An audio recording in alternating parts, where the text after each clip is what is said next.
Mga boss, epektibo ngayong araw yung taas pamasahe sa LRT1. For context mga boss, yung LRT1, ito yung mga tren na bumabiyahe mula sa FPJ Station o dating Roosevelt hanggang sa Dr. Santos sa Maysukat, Parañaque. Para sa mga manggagawa at ordinaryong commuter, masakit itong taas pamasahe. Biruin nyo mga boss, 5 piso yung dagdag singil para doon sa mga single journey ticket at 10 piso naman yung dagdag singil kapag end-to-end yung pupuntahan. Ang nakakabuisit dito mga boss, di ba lahat nagtataasan na? Presyo ng bilihin, kuryente, tubig, pati ngayon pamasahe na. Sa halip na may gawin o mag-intervene man lang itong gobyerno para makatulong sa mga manggagawa at mga ordinaryong commuter, ang makukuha pa nating sagot sa napakagaling na Malacanang, wala na raw silang magagawa at nakatali yung kanilang mga kamay. Putangin ng gobyerno to. Tinawag pa kayo na gobyerno kung wala rin naman kayong magagawa.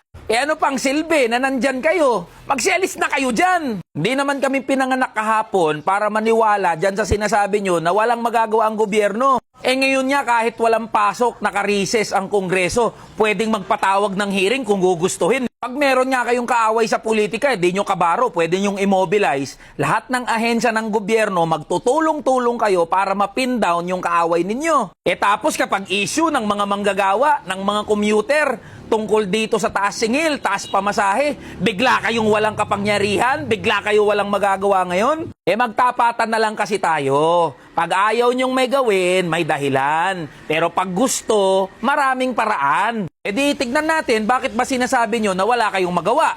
Mga boss, yung operations kasi ng LRT1, privatized yan. Ibig sabihin, yung nagpapatakbo, nagme-maintain ng LRT1, pribadong sektor. Ngayon mga boss, yung kumpanya na nag-ooperate ng LRT1 yung Light Rail Manila Corporation o LRMC na tinatawag. Sino bang nasa likod ng LRMC? Ang pinakamalaking shareholder sa LRMC ay yung Metro Pacific Investments Corporation. At sunod dyan yung Ayala Corporation. Sino bang nasa likod ng Metro Pacific? Hindi ba si Manny Pangilinan? At sino naman ang nasa likod ng Ayala Corporation? Di mga Ayala? Ito yung mga malalaking negosyante, mga oligarko, na mga supporter at mismong nag-a-advise kay Bongbong Marcos sa kung paano patakbuhin ang ekonomiya ng bansa. Ayun naman pala. Kaya wala palang magawa itong gobyernong to kasi ayaw nyong masiko yung interes ng mga kabaro ninyong oligarko na nagpapatakbo mismo ng LRMC. Ito ang bagong Pilipinas mga boss. Business as usual, silang mga nasa taas, mga oligarko, mga politiko, ang sasaya ng buhay. Samantalang tayo, mga manggagawa at ordinaryong Pilipino, kanya-kanyang diskarte sa buhay. Manila Provincial Rate pagpantayin. Tara na, kamanggagawa. No to provincial rate, yes to living wage. Kamanggagawa Party List, number 85 sa balota.